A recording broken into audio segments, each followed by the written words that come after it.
Am I wrong for not giving my daughter her education fund money? I, 54 male, have 2 children, 23 female and 21 male, with my wife, 52 female.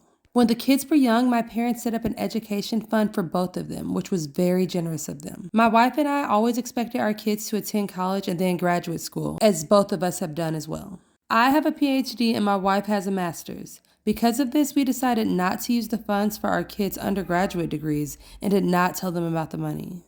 My daughter has always been more into liberal arts, while my son has been more of a STEM guy. My wife and I are worried about her ability to find a job, but she insisted on studying music and film in college. She was accepted into some top schools and chose to attend a rather expensive one. But she had scholarships to cover almost all of her tuition. Everything else, plus living expenses, was her own responsibility. She lived in a very small apartment and shared it with friends in a not-so-nice area far from campus.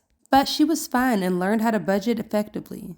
After graduating, she luckily found a job that doesn't pay extremely well, but she enjoys it. So she decided to scrap the idea of grad school. My son decided to do engineering, and he also expressed that he had no interest in grad school. My wife and I were disappointed, but we accepted it since at this point he's already all set up with a very good job once he completes school. Since he didn't receive as many scholarships as his sister, we decided to use his education fund to cover his tuition and living expenses. He was able to get a large and nice apartment of his own close to school, which was actually really important since his classes are so demanding and he needs a comfortable space to work. My daughter was confused and asked him how he could afford all of this, and he told her about the education fund. She called us and asked why she didn't have one, and we told her that she did, we just didn't use it because we hoped that she would attend grad school. She seemed extremely hurt by this and asked if there was any way she could have the money now. We explained to her that there would be a fee to simply just withdraw the money without any educational uses. And if we chose to do that, it would belong to her grandparents so that they could put it towards their own use. She's been really short with us when answering our texts, and she hasn't answered a call since then.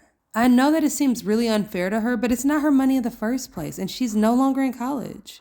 Plus, her brother only received it for educational purposes, and it wouldn't be right for her to just have it to spend now. So am I wrong for keeping the money from her?